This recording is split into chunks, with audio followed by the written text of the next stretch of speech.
أعوذ بالله من الشيطان الرجيم بسم الله الرحمن الرحيم فذكر فما أنت بنعمة ربك بكاهن ولا مجنون أم يقولون شاعر نتربص به ريب المنون قل تربصوا فإني معكم من المتربصين أم تأمرهم أحلامهم بهذا أم هم قوم طاغون أم يقولون تقبل بل لا يؤمنون فليأتوا بحديث مثله إن كانوا صادقين أم خلقوا من غير شيء أم هم الخالقون أم خلقوا السماوات والأرض بل لا يوقنون أم عندهم خزائن ربك أم هم المسيطرون أم لهم سلم يستمعون فيه فليأت مستمعهم بسلطان مبين أم له البنات ولكم البنون أم تسألهم أجرا فهم من مغرم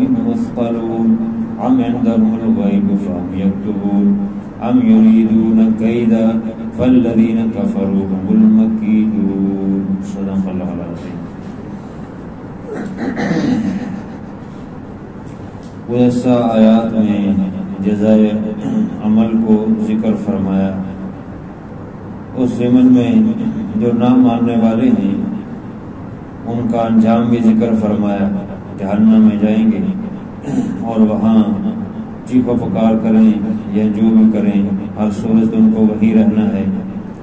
اور ان کے مقابلے میں متقین ان کا ذکر کیا. ان کو اللہ تعالیٰ کی نعمتیں رحمتیں ملیں گی, انعامات ملیں گے وہاں پر, اور حور و غلمان کا ذکر ہوا. دیگر نعمتیں جنت کی جو ہے ان کو ملیں گی اور وہاں آرام سے رہیں گے. اب یہاں مزید جزائے عمل کے ہی سلسلے میں کچھ چیزوں کو ذکر فرمایا ہے. پہلی آیت میں رسالت کے ضمن میں حضور علیہ السلام کو تسلی دی ہے. چنانچہ فرمایا فذکر, پس آپ نصیحت کرتے رہے. یعنی یہ مانے یا نہ مانے, سنے یا نہ سنے, آپ ہر صورت ان کو نصیحت کرتے رہیں. فما انت بنعمت ربک بکاہن, بس آپ اپنے رب کی نعمت اور اس کے فضل سے کاہن نہیں ہیں. کاہن جو ہے یہ جو غیب کی خبریں بتاتے ہیں. پہلے بعض کاہن اور اس طرح کے لوگ نجومی وغیرہ جو ہے جنات کو قابو کر کے ان سے کچھ چیزیں پوچھتے تھے. جنات جو ہے وہ آسمان پر جاتے تھے اور کوشش کرتے تھے فرشتوں سے کچھ باتیں سننے کی, تو ان کو شہاب ثاقب پڑھتے تھے اور آگ کے شعلے پڑتے ہیں, اور اس طرح وہ ان میں سے بہت سارے وہ ہلاک ہو جاتے, بہت سارے زخمی ہو جاتے, بہت سارے کوئی بچ کے بھی آ جاتے. کوئی اگر ایک آدھ بات سن لیتے تو ان میں سے بہت ساری باتیں ملا کر اپنے پاس سے جھوٹ کو وہ ان کو بتاتے. اور یہ سننے والے یا ان کے پاس آنے والے اگر ایک بات بھی صحیح ہو جاتی تو وہ کہتے کہ یہ دیکھو یہ باتیں صحیح بتا رہے ہیں. اس طرح یہ کاہن لوگ کرتے تھے اور کچھ ایسی باتیں کرتے تھے. اور حضرت موسیٰ علیہ السلام کے زمانے میں جادوگر کا بہت چرچا تھا, تو اللہ تعالیٰ نے ان کے جادوگروں کے مقابلے کے اللہ تعالیٰ نے اسی طرح کا انتظام فرمایا کہ موسیٰ علیہ السلام کو عصا دیا جو پہنتے تھے اور بہت بڑا عصا بن جاتا تھا. حضور علیہ السلام کے زمانے میں شعر و شاعری کا بہت چرچا تھا, تو آپ صلی اللہ علیہ وسلم کو اللہ تعالیٰ نے جامع الکلم دی, جامع الکلام دی, جس کے ذریعے سے سارے عرب و عجم کو عاجز کر دیا کہ اس کے مقابلے میں لے کر آئے. اور ساتھ جو ہے اللہ تعالیٰ نے ایسی یعنی جو آئندہ آنے والے زمانہ یعنی قبر کے حالات, جنت دوزخ کے حالات اور پہلی قوموں کے حالات وہ بھی ذکر فرمائے. اس لیے فرمایا کہ آپ کاہن نہیں ہیں کہ اپنے پاس سے کوئی باتیں ملا کر بتائیں, آپ تو حق سچ بتا رہے ہیں. اس لیے آپ کو تسلی دی ہے کہ آپ نصیحت کرتے رہیں, آپ کاہن نہیں ہیں. ولا مجنون, اور نہ ہی کوئی آپ کو ایسی بات ہے کہ آپ کو کوئی نعوذ باللہ کوئی ایسا دماغی طور پہ ذہنی طور پہ کوئی مسئلہ ہے، ایسا بھی نہیں ہے، نہ ہی آپ مجنون ہیں نہ کاہن ہیں۔ یہ محض جو ہے آپ کی طرف ایسی باتوں کی نسبت کرتے ہیں، حقیقت میں یہ خود ایسے ہیں اور جس کی وجہ سے یہ ایسی باتیں کرتے ہیں، اور آپ تو بہت اونچے درجے کے آپ کو اللہ تعالیٰ نے ہر چیز عطا فرمائی۔ اب یقولون شاعر، کیا یہ کہتے ہیں کہ شاعر ہیں؟ کیوں شعر و شاعری کا بڑا چرچا تھا اور بڑے مقابلے ہوتے تھے، تو اللہ تعالیٰ نے آپ کو کلام دی ہے۔ شاعر جو ہے وہ تو بہت جھوٹ بوٹ بیچ میں شامل کرتے ہیں، کیونکہ سامنے اگر کوئی مال و دولت والا آدمی ہے یا بادشاہ ہے تو پیسے کی خاطر، دنیا کی خاطر جو ہے وہ بہت جھوٹ بول کر اس کی تعریف کرتے ہیں۔ تو آپ تو شاعر نہیں ہیں۔ اللہ تعالیٰ نے دوسری جگہ فرمایا ہے کہ وما ينبغي له وما علمناه الشعر وما ينبغي له، آپ کو ہم نے نہ تو شعر سکھایا ہے نہ ہی آپ کی شان کے مناسب تھا، تو اس لیے فرمایا کہ آپ شاعر بھی نہیں ہیں۔ نتربص به ریب المنون، یہ کیا موت کے حادثے کا انتظار کر رہے ہیں؟ نتربص، انتظار کر رہے ہیں یہ کہ یعنی جس طرح کوئی شاعر آتا تھا، اپنا اس کا چرچا ہوتا تھا اس کے زمانے میں، جب وہ فوت ہو جاتا تو بس بات ختم ہو جاتی، نام مٹ جاتا۔ تو یہ انتظار کر رہے ہیں کہ آپ بھی اپنا وقت گزار کر دنیا میں جائیں تو آپ کا بھی نام ختم ہو جائے گا۔ فرمایا اس طرح کی باتیں کر رہے ہیں۔ قل تربصوا، آپ فرما دیجیے کہ انتظار کرو، فإنی معکم من المتربصین، میں بھی انتظار کرنے والوں میں سے ہوں۔ تمہارا نام ختم ہو جائے گا لیکن اللہ کا قرآن اور نبی کا فرمان باقی رہے گا۔ ام تأمرهم احلامهم بهذا، یا کیا ان کو حکم دیتی ہیں ان کی عقلیں اس بات کا؟ ام ہم قوم طاغون، یا یہ سرکش قوم ہے جو شرارتیں کر رہے ہیں، اور یقیناً ایسا ہی ہے۔ نہ تو ان کو ان کی عقل یہ کہتی ہے، یہ محض جو ہے خواہ مخواہ جو ہے ایسا کام کرتے ہیں۔ عقل اگر سلیم ہے تو وہ تو صحیح راہ بتاتی ہے، اور البتہ یہ ہے کہ یہ سرکش قوم ہے، ذلت و رسوائی اٹھائے گی۔ ام یقولون تقولا، یا یہ کہتے ہیں کہ یہ گھڑ لیا ہے، خود سے بنا لیا ہے قرآن، اور ایسی بات بھی نہیں ہے، خود نہیں پڑھا۔ بل لا یؤمنون، بلکہ ایمان نہیں لاتے اس قرآن پر، نبی پر، اور یہ محض الزام لگاتے ہیں۔ اور آگے آ رہا ہے، اور کئی جگہ پہ دوسری جگہ بھی ذکر ہوا کہ اگر تم یہ سمجھتے ہو کہ یہ قرآن حق نہیں ہے تو پھر اس جیسا لے آؤ، اس جیسی ایک صورت لے آؤ، لیکن نہیں لا سکا۔ اس لیے فرمایا فَلْيَأْتُوا بِحَدِيثٍ مِثْلِهِ إِن كَانُوا صَادِقِينَ، پس لاؤ ایک بات اس قرآن کی مثل اگر تم سچے ہو۔ ایک بات بھی لے آؤ، ایک آیت ہی لے آؤ، نہیں لا سکتے، کیونکہ ایک جگہ پر فرمایا کہ اس کی مثل لاؤ، یعنی قرآن کی مثل لاؤ۔ پھر فرمایا فَأْتُوا بِسُورَةٍ، ایک سورت لے آؤ، وہ بھی نہیں لا سکتے۔ پھر فرمایا وَلَوْ آیا، ایک آیت لے آؤ، وہ بھی نہیں لا سکتے۔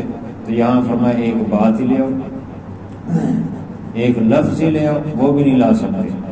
اس کی مثل پیش ہی نہیں کر سکتے، کیونکہ یہ اللہ تعالیٰ کا کلام ہے، اس کا مقابلہ ہی۔ اس لیے فرمایا کہ اگر تم سچے ہو تو اس کی مثل ایک بات لے آؤ۔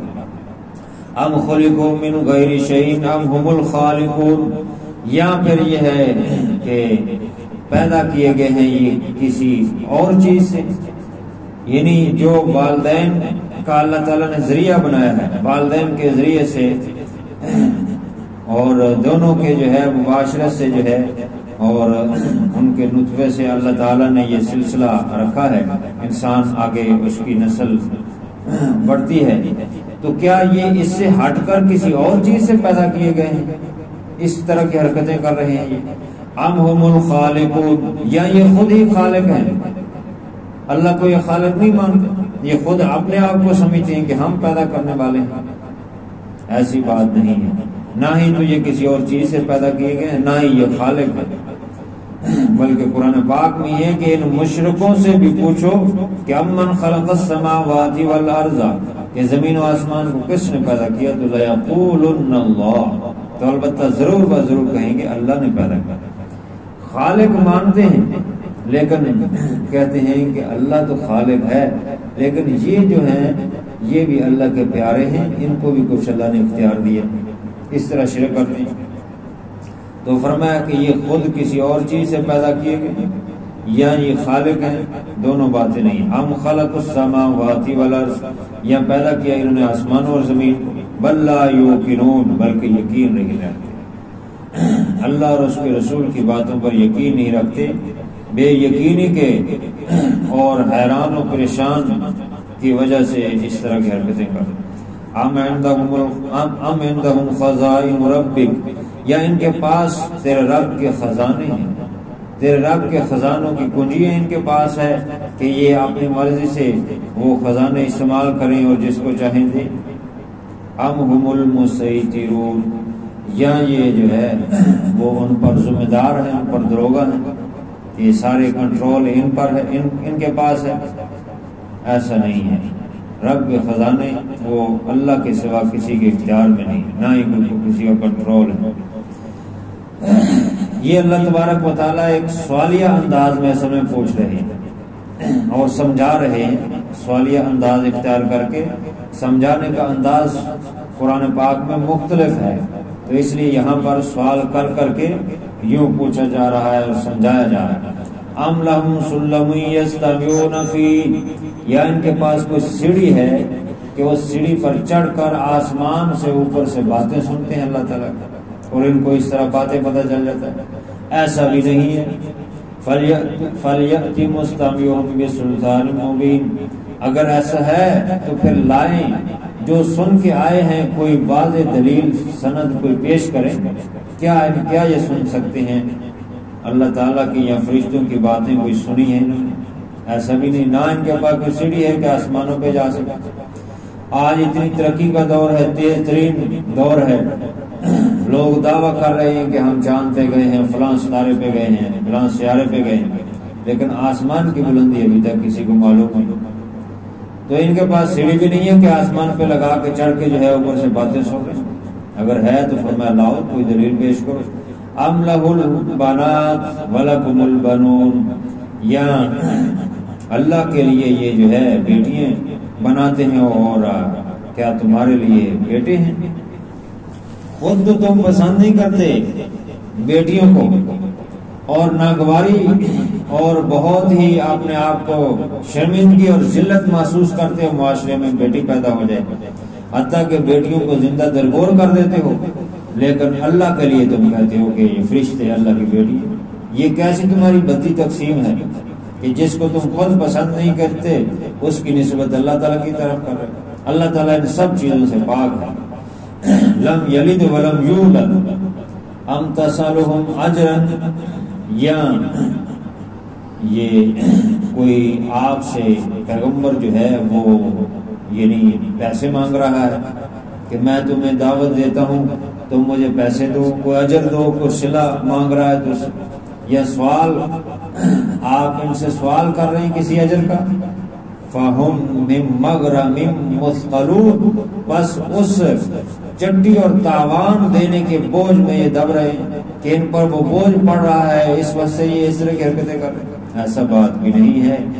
اللہ کے نبی کے تو قرآن پاک میں کئی جگہ ذکر ہے، وہ تو صاف کہتے ہیں لا اسألک من اجر ان اجر الا علی اللہ، کہ میں تم سے کسی اجر کا سوال نہیں کرتا، کسی معاملے کسی پیسے کا سوال نہیں کرتا، کسی درہم و دینار کا سوال نہیں کرتا، میرا اجر تو اللہ پہ ہے۔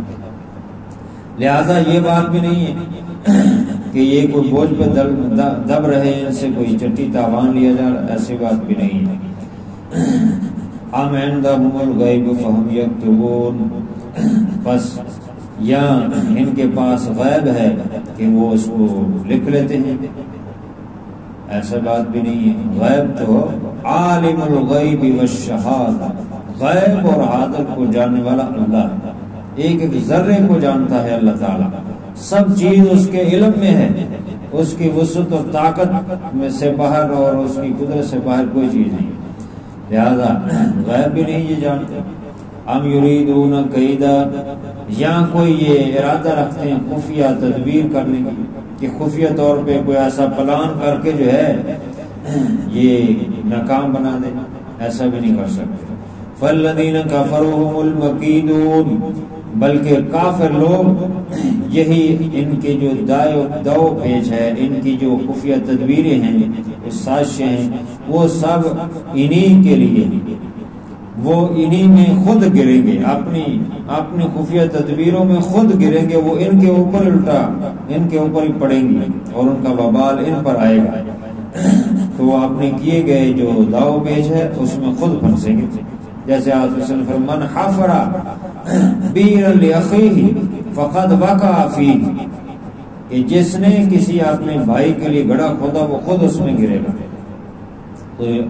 تو فرمایا کہ یہ خفیہ تدبیریں بھی کامیاب نہیں ہو سکتی، اللہ تعالیٰ کی تدبیریں جو ہے وہ کامیاب اور غالب ہیں، لہذا ایسی بات بھی نہیں ہے۔